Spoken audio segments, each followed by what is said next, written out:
The dawn mist lay softly over Kanyasa, moving like a thin white veil across the red earth. Every morning, the mist came before the sun, but today it felt heavier, almost as if the ancestors themselves were watching, waiting. The town sat quietly between its old traditions and the new ways creeping in, unsure which path to follow. Even the birds hesitated before singing, as though they sensed the storm coming. Before the rooster could announce the morning, whispers were already moving from compound to compound. In Kanyasa, gossip traveled faster than any bird, faster than smoke from a cooking fire. Women bent over their washing paused to murmur. Men fetching water shook their heads and muttered, have you heard? Amina, today she will face bakery before the elders. Some spoke with pity. Others spoke with excitement. Scandal was a familiar friend in this village. At the heart of Kanyasa stood the old community hall, a long mud brick building with carvings of ancient symbols on its doorway. Many feet had walked through it, bringing stories of joy, betrayal, forgiveness, and shame. Today, its walls seemed to breathe, preparing to hold another truth, one that would cut deeply into the village's pride. The wooden doors groaned as the first elders took their places, touching the carved posts for strength. Inside, the elders' benches lined both sides of the hall, hard and polished from years of conflict and confessions. Their silent eyes swept across the space, carrying the weight of judgment. No one could hide from those eyes, not even the strongest man. In this hall, truth had a way of rising, even when people tried to push it down. Kanyasa was a place that worshipped marriage almost like a sacred shrine. A broken marriage was not just the couple's burden, it was the village's shame. A man or woman who left their home carried a shadow over their family name. And so, most people suffered quietly, believing endurance was better than dishonor. It was here, in this world, that Amina was expected to keep smiling through her pain. Amina, daughter of grace, walked with the quiet strength of a woman who had faced storms alone. Life had shaped her, not with gentleness, but with the rough hands of hardship. Though her eyes carried tiredness, there was still a small flame inside them, refusing to die. "Whatever happens today," she whispered to herself, "I will stand." Bakery, son of status, polished his reputation like a prized gourd. To the community, he was charming, helpful, always ready with a respectful greeting. But behind closed doors, he hid a darkness he refused to admit. His pride was a tall wall, one built on lies he hoped would never be exposed. Zuri, their daughter, stood quietly by Amina's side. A small girl with sharp, watchful eyes that missed nothing. Children often saw truths adults refused to face. Zuri clutched her small bag tightly, her heart pounding. Inside it was a secret she carried like a heavy stone. Mama Nakwili, the elder known for seeing through human pretenses, entered with slow steps. Her cane tapped the ground in steady rhythm. She murmured, scanning the room. "Today the truth will show its teeth." Her presence alone made liars nervous. Uncle Jabari sat near the front, already sweating. Shame frightened him more than injustice. He glared at Amina, whispering harshly, "Why must you do this? You want to finish our family." Amina looked away, choosing silence over pain. The rest of the community filled the hall. Neighbors, friends, rivals, those who loved drama and those who feared it. They leaned forward eagerly, whispering like wind through dry leaves. In Kanyasa, a crowd's whispers had power. They could build someone up or crush them completely. Rumors floated around the hall like restless spirits, stories of a wife who could no longer endure, of a home filled with quiet tears, of a family cracking at the edges. Some villagers sighed sympathetically. Others smirked, waiting to see who would fall today. Amina sat with her hands clasped in her lap, her breath uneven. 4 years, she had suffered in silence, neglect disguised as busy days, harsh words hidden behind polite smiles. She had learned how to laugh even when her heart trembled. But this time, she didn't come to hide. Bakery's face carried a practiced innocence. He nodded respectfully at the elders, pretending calm. He was ready with his stories, ready to twist the air around him until the truth bent in his favor. Zuri held her bag closer. The tiny device inside was her secret weapon, evidence too heavy for a child, but necessary for a mother who had been silenced too long. Her small fingers trembled as she whispered, "Mama, I'm here." Mother and daughter walked toward the front as the last of the murmurs died. The elders lifted their heads. The hall grew still. Amina did not know it yet, but destiny had already shifted its weight, leaning, gently but firmly, in her direction.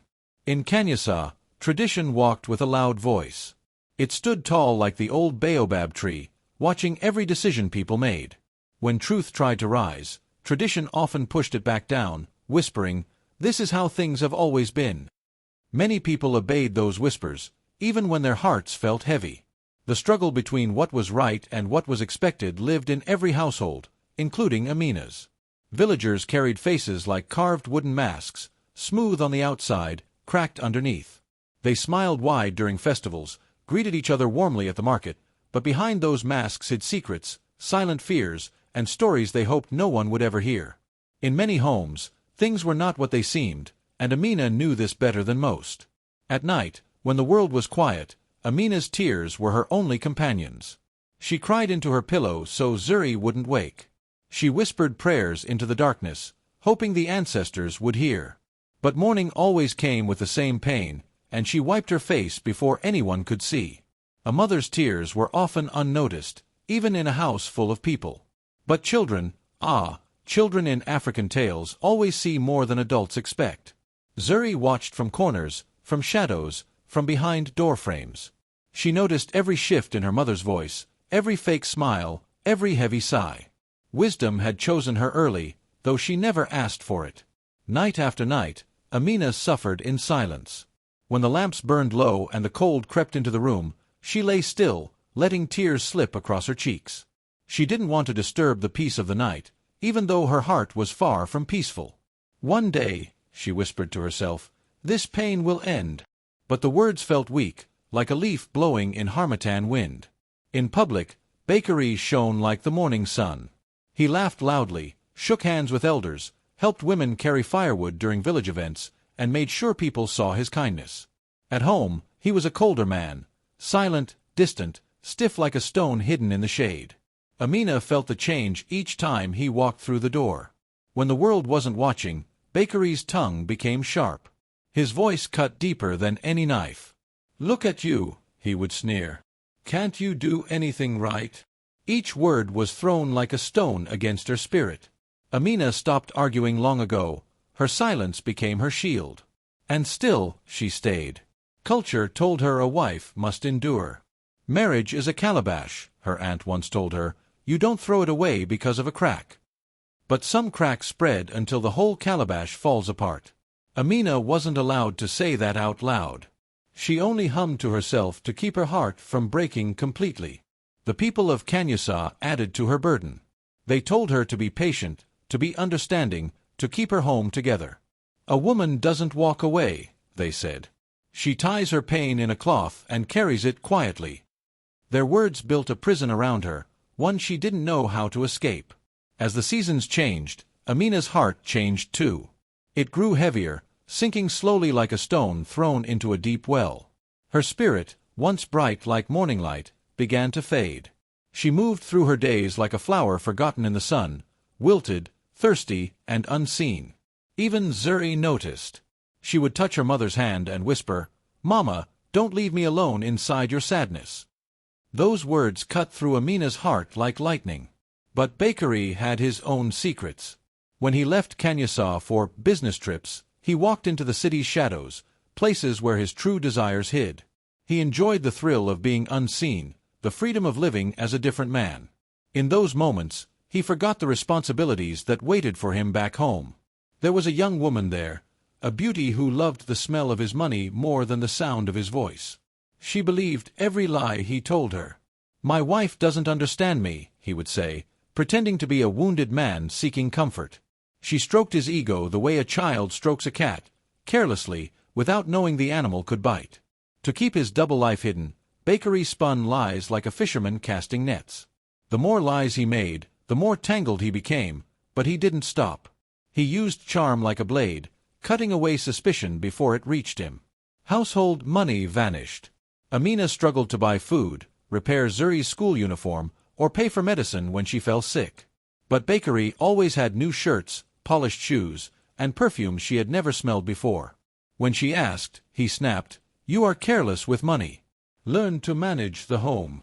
His words struck her like a slap, but she lowered her eyes. Whenever his wrongdoings came close to being discovered, Bakery attacked first. Amina is the problem, he would say to relatives. She is ungrateful. She doesn't know how to be a wife. People believed him because he carried himself like a respectable man. It became his armor, protecting him from the truth he feared. Inside his chest lived a fear he refused to name, the fear of exposure. His secrets, his lies, his double life. He knew that if light ever touched them, everything he built would crumble. And so, he fought to keep the darkness hidden, unaware that Zuri's small eyes had already seen more than he could imagine. Zuri learned very early that silence could be a safe place. While other children ran in the open fields, laughing and chasing goats, she preferred the corners, the shadows, the spaces where grown-ups forgot to look. From those hidden places, she watched the world with big, observant eyes. She understood things no child her age should understand, not because she wanted to, but because life in her home pushed her into wisdom before her time. Many nights, she woke to the soft, hurtful sound of her mother crying. It wasn't loud, it was the kind of cry a woman used when she didn't want the world to know she was breaking. Zuri would lie still, staring at the ceiling, her tiny hands tight around her blanket. Each tear Amina shed carved something inside her daughter, teaching her that pain could be quiet yet powerful. It shaped Zuri's view of love, of strength, of what it meant to survive. When voices rose in the house, Bakery's sharp and cold, Amina's trembling and soft, Zuri hid like a small bird running from a storm. Sometimes she tucked herself behind the curtain. Other times she curled up behind the sitting-room sofa, pressing her knees to her chest. Her breathing became small, her heart pounding like a drum. She kept still, praying silently, "Let it end soon, please." Even when no one laid hands on her, the wounds settled deep inside her chest. Pain without bruises. Fear without scars. The kind of suffering adults often ignore because they cannot see it. Zuri carried it all, understanding too well that a home could hurt a child even when nothing touched her skin. She learned to read danger in footsteps, anger in silence, storms in the way her father closed the door. One evening, after Bakery shouted at Amina for burning the stew, though she hadn't, Zuri felt something shift inside her. She picked up her mother's old phone, the one with a cracked screen. Her hands shook, but she lifted it anyway. The next time Bakery's insults filled the room, she pressed the record button. It felt like holding a shield made from light. She didn't know what she would do with the videos. She only knew she needed proof of the darkness she saw. With each recording, a quiet courage began to grow in her chest. She didn't speak yet. Her voice still felt too small, but her eyes stopped looking away. Her heart stopped running. She felt something rising inside her, like a small flame refusing to be blown out. She didn't tell her mother, but she knew. One day, adults would have to face the truth she carried. Across the village, rumors spread like harmattan dust, thin, sharp, and carried by the wind from one ear to another. People whispered in markets, in hair-braiding stalls, under mango trees. They spoke as if they owned Amina's story, as if her life was a pot they could stir. Nothing traveled faster than a woman's pain in a place that loved gossip. Some women blamed Amina. "That one is too bold," they said, shaking their heads. "A wife must bend like a young palm tree." They spoke with the confidence of people who never lived inside her storm. Their words were heavy stones disguised as advice. The men, on the other hand, praised Bakery. They admired his clean clothes, his easy smile, his generous greetings. "Bakery is a good man," they would say. "If his wife is unhappy, she should learn patience." None of them knew the coldness that lived inside his home. Still, a few voices whispered doubts. "Where does he get all that money suddenly?" one elder asked quietly. "He left this village with empty pockets, but look at him now." Suspicion moved through the village like a slow snake, unnoticed by many but felt by the few who paid attention. Every step Amina took in the village felt heavier. People stared too long, smiled too little, and whispered too loudly. She walked with her head down, carrying a weight no one wanted to help her lift. Even children sensed something was wrong. The air around her felt tense, like the sky before lightning strikes. Soon, the whole village felt divided. Some stood with tradition, others with truth. And in that silent war, every glance, every slowed greeting, every tightened jaw mattered. Kanyasa had become a quiet battlefield waiting for a spark. On the night before the hearing, Amina walked alone toward the graveyard. The moon shone on her path like a timid guardian. The wind carried the scent of old memories as she whispered, "Mama, I need strength." Standing among the resting spirits, she felt the weight of generations watching her, urging her not to break. She knelt before her mother's grave, her hands trembling. Tears fell, mixing with the dust. "I have tried," she whispered. "I have swallowed pain like bitter herbs. But tomorrow, I need courage. Please, walk with me." Her voice cracked, the kind of crack that comes from years of holding in storms. Zuri followed quietly, her small feet soft on the earth. When she reached her mother, she placed a hand on her shoulder, warm, steady, brave. "Mama," she said softly, "you are not alone." Amina turned, surprised by the strength in her daughter's eyes. It was the strength she herself had lost long ago. Zuri sat beside her and whispered a proverb she heard once, "When the chameleon walks slowly, it is not weakness, it is gathering truth on its back." Amina looked at her child, confused but touched. Zuri continued, "Some truths take time, but they still arrive." In that moment, Amina felt something shift, like a door opening in the dark. She didn't know why, but she suddenly believed the next day might change everything. Zuri knew it for certain. She held the phone tighter in her hand, its cracked screen glowing faintly. Tomorrow, the truth she carried would no longer hide in shadows. And once spoken, it would shake Kanyasa to its core. The sun hung low when people rushed into the community hall, their sandals scraping the dusty floor as they squeezed into every corner. They came like bees drawn to spilled honey, whispering and nudging one another, eager to taste the scandal. The air felt thick, carrying the restless excitement of a village hungry for a story that was not theirs. At the front of the hall, the elders settled into their carved wooden chairs. Their faces were stern, carved by age and responsibility. They sat shoulder to shoulder like ancient trees guarding the boundaries of truth. Their staffs rested beside them, symbols of a tradition older than anyone in the room. When they breathed, even the restless crowd seemed to hold its breath. Bakery entered with the swagger of a man who believed the world bent whenever he walked. His white kaftan shone too brightly, almost mocking the dullness of the hall. He smiled at people as if they were children grateful for scraps. "Peace be upon you all," he said softly, his voice dripping with false humility. When he began to speak, his words curled through the room like vines creeping around a tree. His lies sounded gentle, almost sweet, crafted to choke the truth slowly. "I have always cared for my wife," he said, placing a hand on his chest. "But she carries storms inside her." He paused just long enough for murmurs to rise. Amina sat alone on the wooden bench, the weight of 100 eyes pressing into her. Her palms trembled in her lap. She felt like a thin leaf caught between harsh winds, one from the man beside her, the other from the judgment surrounding her.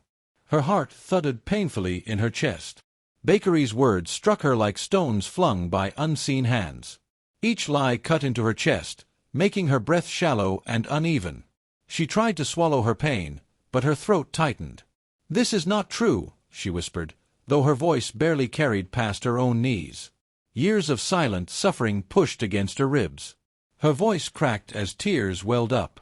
She tried to speak again, but her words stumbled out like a wounded animal, broken and shaking. "Elders, please, listen." The elders exchanged glances that carried doubt. Their brows furrowed, their eyes sharp and cold. They had seen women cry before, some from truth, others from guilt. They had not yet decided which path Amina walked. The crowd's whispers rose like buzzing flies. Some muttered, "Look at her, always dramatic." Others chuckled, leaning closer to Bakery's calm presence. The room leaned toward him, not her. Then, a small figure stood. Zuri rose slowly from her seat at the edge of the hall. Her tiny hands were clasped tightly together, but her eyes held a quiet fire. The room shifted its attention like a wave turning toward an unexpected wind. A hush fell. A child interrupting such a gathering was like a bird flying through a storm, rare and unsettling. Even the elders straightened, surprised. Zuri took a few steps forward, her voice steady despite the tremor in her chest. "I have something to say," she announced, her tone calm but strong, like a still river hiding deep currents. Amina gasped softly, reaching out as if to stop her. "Zuri, no," she whispered in fear. She knew that the truth her daughter carried was heavy, heavy enough to crush reputations, heavy enough to change the direction of the river flowing through their lives. But Zuri did not turn back. She stood small, yet unshaken, like a young tree refusing to bend to the wind. The hall watched her, breath held, waiting for the secrets she would bring into the light. The hall grew so silent that even the air seemed to tremble when Zuri raised the phone in her hand. Her fingers shook slightly, but her eyes were steady. With one tap, the first video filled the room with a harsh echo. Bakery's voice boomed through the speakers, sharp and cruel. "Useless woman! You think you matter in this house." His words cracked through the hall like lightning splitting an old tree. People flinched, the truth hitting them harder than any storm. Before the murmurs could rise, the next clip rolled. Bakery's voice again, this time lower, sly, dripping with guilt he had tried so hard to hide. "She means nothing to me," he whispered to a woman off-screen. "Amina is only there for the duties of a wife." His own tone betrayed him, revealing the infidelity he had wrapped in charm and lies. The crowd shifted, a wave of disbelief breaking across their faces. The third clip struck the room like a machete cutting deep into tradition. Bakery scoffed and insulted the elders, those who now sat before him. "Old fools," he muttered in the recording. "They can be bought like cheap cloth." Gasps rose as the elders stiffened, their honor pierced by his mocking words. Then came the final blow. Bakery's voice roared again. "Zuri, if you open that mouth of yours, I will teach you fear." His anger crackled through the speakers like fire eating dry grass. The hall shook with the weight of his threat against his own child. Gasps and murmurs swelled around them. The truth stood bright and undeniable, like the noon sun burning through shadows that once pretended to be harmless. The elders inhaled sharply all at once, their shock echoing through the hall. "Aha! This is an abomination," one of them cried. Their staffs trembled beside their feet, as though offended by the dishonor. Women grabbed their wrappers and covered their mouths, whispering prayers that rose like smoke in a sacred hut. "God protect this child! God protect this mother!" Their voices trembled with fear and gratitude, fear for what could have happened, gratitude for the truth finally walking on its own legs. Bakery surged forward, rage twisting his face. "Stop this!" he shouted, grabbing at the phone. His mask shattered completely, exposing the beast he had tried to hide behind clean clothes and smooth words. The hall froze as Mama Naquili rose from her seat in the crowd. Her presence alone was like a cold wind that put out a raging fire. People stepped back, knowing her reputation for truth that cut deeper than any blade. She lifted her hand, and silence fell like a dropped cloth. Her voice was steady, ancient, carrying the weight of forgotten wisdom. "The child you silenced today," she said slowly, "will speak the judgment of tomorrow." Her words settled on everyone's shoulders, heavy and undeniable. In that moment, the truth finally claimed its throne. Eyes that once adored Bakery now turned away. Hearts that doubted Amina now beat with understanding. The villain no longer hid in shadows. The light had found him, and the community bowed to the truth that stood tall in the form of a brave little girl.